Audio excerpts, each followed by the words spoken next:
What is up, two abusers? I am the stereotypical gamer, and welcome to another refund or replay.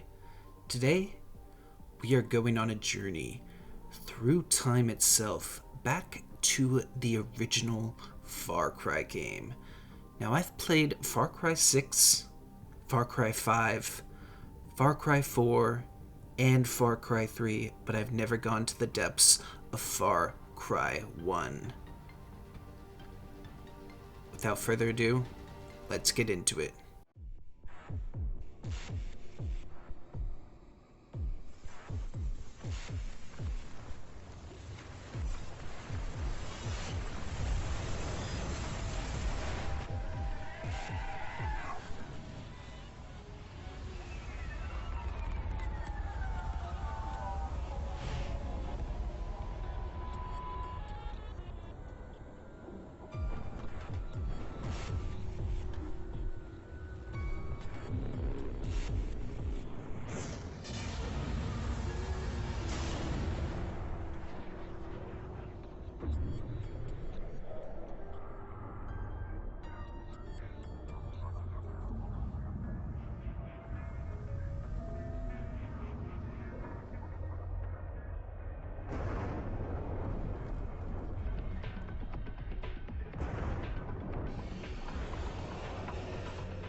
And yeah, that's the start of the game. So while this game definitely isn't up to the storytelling standards of other Far Cry games, maybe the nostalgic shooting aspect can still hold this game strong and make it an enjoyable game to play. After we go through the basic tutorial of can you move your character properly, we finally get to a Far Cry part of the tutorial, distracting enemies with rocks.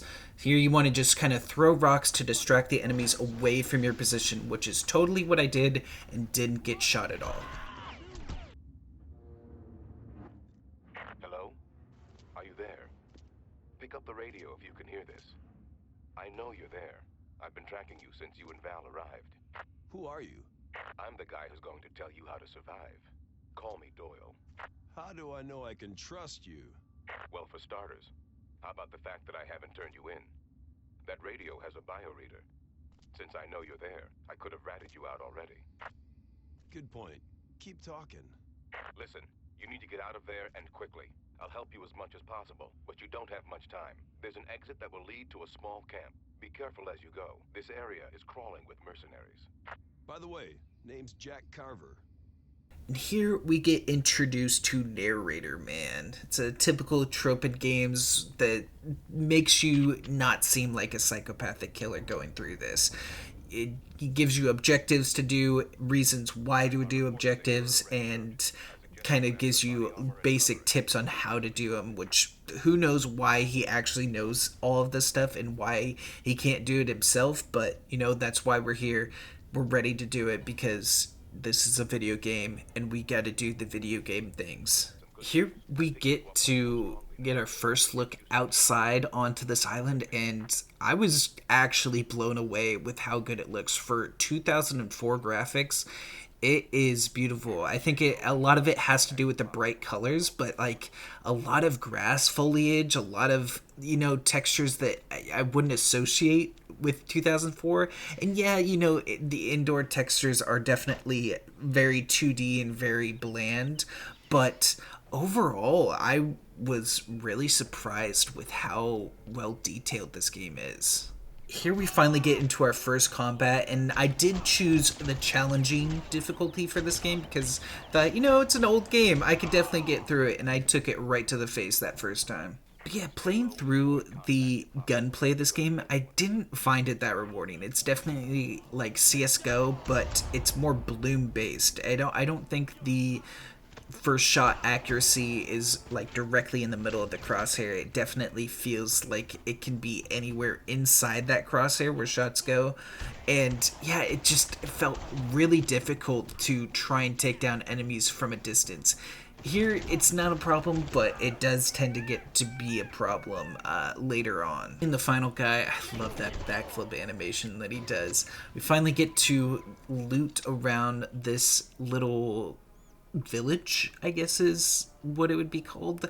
And the looting in this game is very basic compared to other games. They like in other Far Cry games, it's more like looting crafting materials to craft different like weapons and stuff. Here, it's basically all you're going to find is ammunition, health, and armor, which is a good thing. I like basics of it. It's really easy to see what things are lootable. There is some like random trash and stuff that you'll find, but basically if you see something in a room, it's more than likely you can pick it up, which makes looting fairly straightforward, and it just picks up as long as you go over it, which is another plus in my book. After clearing out some more guys, we get into our first vehicle, which the vehicles were, pretty basic, but I did like that I was able to use the mounted turret on this automatically while driving, and it was pretty smooth and straightforward.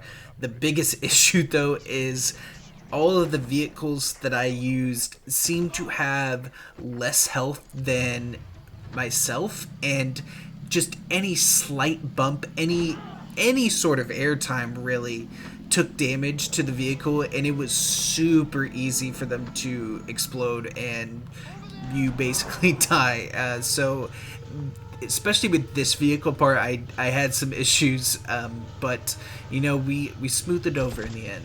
After many failed attempts, I decided to just part ways with the vehicle and go on foot, and it's definitely tricky because it feels like Halo 1 where your entire hitbox becomes the vehicle that you enter, which with a vehicle that has half the health that you do and not as good of firepower, it is just really difficult to try and take down enemies. But on foot, it's a lot easier. You can get around cover, you can maneuver quickly to get to places where enemies aren't shooting, but when there's a vehicle behind you, there's nothing you can do.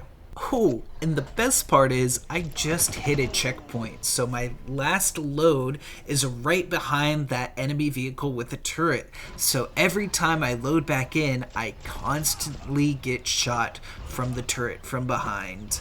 And with really no cover, it took me a lot of attempts to get this thing down. Finally, I was able to maneuver the car around this tree where it wouldn't be able to shoot me, and tossed a couple grenades and destroyed the car and the turret. And man, it felt good to hack this man's body many times like the hash slinging slasher. And it was just a pure sense of overjoy. All right, Doyle, I've spotted the carrier. Now tell me, how do I get in? I've only been there once, but I remember there was a hole in the side. You should be able to get in there. I'm on my way. Let me pause right here for a sec, because this is something that really threw me off. This is the carrier ship that Narrator Man wants me to sneak onto, and he says that there is a way to get onto it via a hole in the carrier ship itself. Now here we got a good view of the carrier ship, and with the knowledge that we need to get through a hole in the ship, my mind goes to the giant hole in the back of the fucking ship. But instead, the hole that you're supposed to go through is this little tiny hole in the front of the ship that you can barely see because it's in the water. But now we finally get into some action and play one of my favorite games. Are my bullets even reaching my targets, or am I just firing for no particular reason? Because it seemed like I hit some of the time, and other times it seems like I'm just hitting an invisible wall over and over again. After finally finding the correct hole, after some deaths and a lot of exploration around the ship, we find where we're needing to go, and we get into the next cutscene inside the ship, which is important for later. Just wanted to point out. Damn it, I'm sealed in. Make your way to the top of the carrier. You should be able to procure a boat from the upper deck. While you're in the carrier, see if you can spot any sign of Val. We need to know where they're taking her.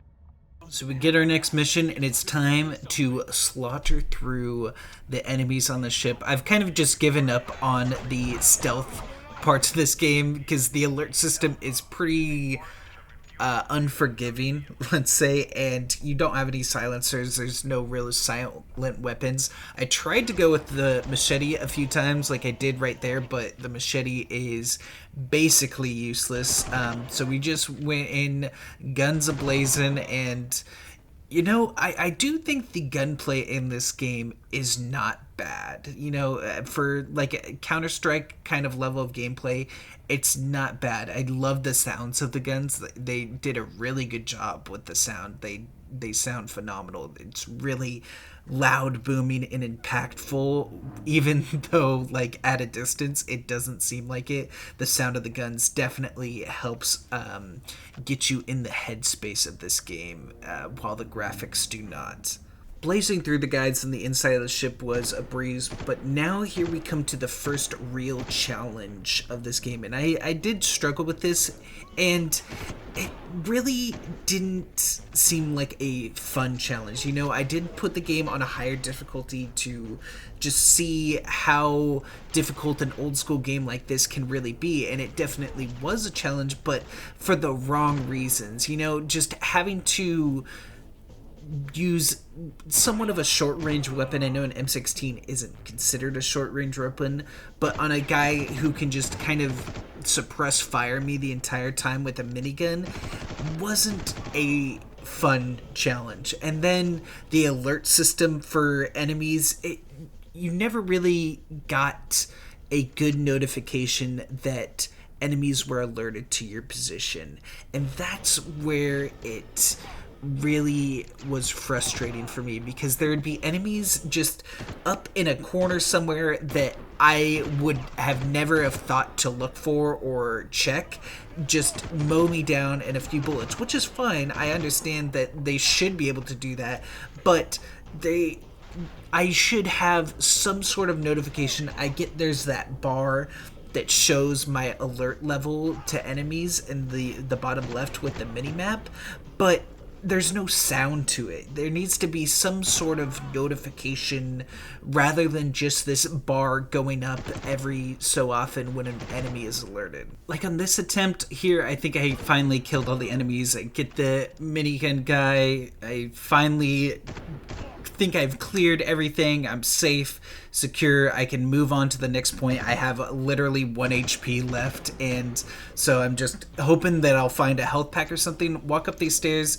I see the bar go up, but I just get shot. I didn't even hear a shot or anything, and I have to restart. And like that kind of thing isn't a challenge. It's just frustrating. And it took me a couple attempts to find out where this guy was, and I finally found him. He's just up on this offshoot part, and somehow he sees me walking or something, and like you would never think to check there for a guy or anything like that. And so it really is frustrating, especially when you can't hear the sound of where that bullet that killed you came from or anything. You don't have any recognition of how you died. It's so unbelievably frustrating, and having to go through killing all those guys again and again and again to finally figure out why I'm dying in this location, it just wasn't a satisfying conclusion. And then we get to the next part of this mission, and we come across the typical boss of a lot of early 2000s games, the ladder boss.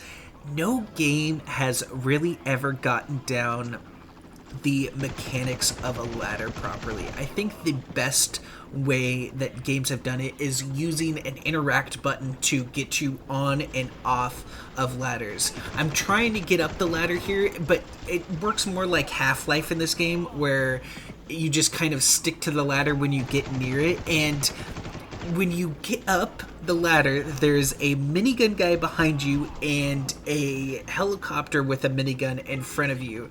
So you really need to get off that ladder and into cover quickly.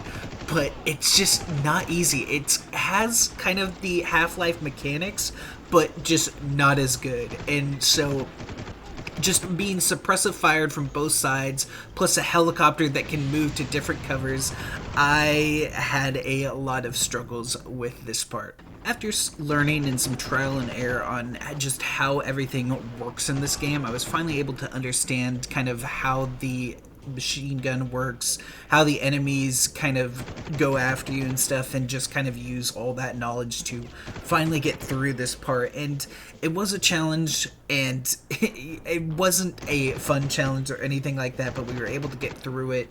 And, you know, now that I kind of understand how the mechanics work in this game, the challenge isn't really that challenging. I think for the first couple attempts, it definitely was a challenge just to try and understand how this game works, because it's not typical of most games, because it is an early 2000s game, so gunplay and how enemies work are totally different from how things work by today's standards. But, you know, it was still fun, it was still an enjoyable challenge. But the next part was kind of the frustrating backbreaker of this game for me. After killing the last guy, I was finally able to explore around. I found the boat that I needed to use to escape the island, and it's kind of hung up on the side of the boat, so I needed to find a way to get it down. I tried using the cranes or whatever holding it up. I tried using on those, like pressing a button or something. There was nothing there. I went onto the boat, and there is a prompt that says press the use key to start or something like that, and I tried doing that and nothing was working. I was like, this is definitely the boat that I need, right? And so I kept trying to use it, and it kind of just slungshot me, if that's a word, around, and I fell off, which is like, okay, no problem. It's kind of frustrating, but I'll just go back around and try and get back onto the boat. Maybe I missed a button or something. Well, if you remember from earlier, when we went into the boat, there was a cutscene. And because of that cutscene, we can no longer get into the boat because it is a separate instance. This game isn't like all one big open world. The games back then weren't able to do that. So it is completely blocked off. There's no way for me to get back up onto the ship, and I had to reload. After a few more failed attempts, we get back to the boat, and I'm still just trying to figure it out. Like, the only thing that I can interact with is this prompt that comes up when I'm on the boat, and it makes the chain jiggle for some reason. So I still can't figure it out, and so my brain goes to shoot the chains, because maybe that's what I have to do to release them. I know I have to release it to get into the boat, but I didn't think that would be a physic of this game, being as early as it is in the 2000s. So lo and behold, that kind of worked, but I only got one chain down, and it's still being hung up by one. I can't shoot in the water for some reason, even though I have my gun out. So while you're swimming, you can't shoot, and so I got onto land. I was able to shoot it there, and we finally got the boat down, and we can finish the mission. So that was my 2-hour experience with the original Far Cry. Would I replay it or would I refund it? It's a toss up. It really is a toss up. Ultimately, though, I only played through one mission, and I do think the gunplay and just kind of the mechanics of an early Far Cry game are fun. Plus, the graphics are super nostalgic for me, so I'm gonna have to give this one a replay.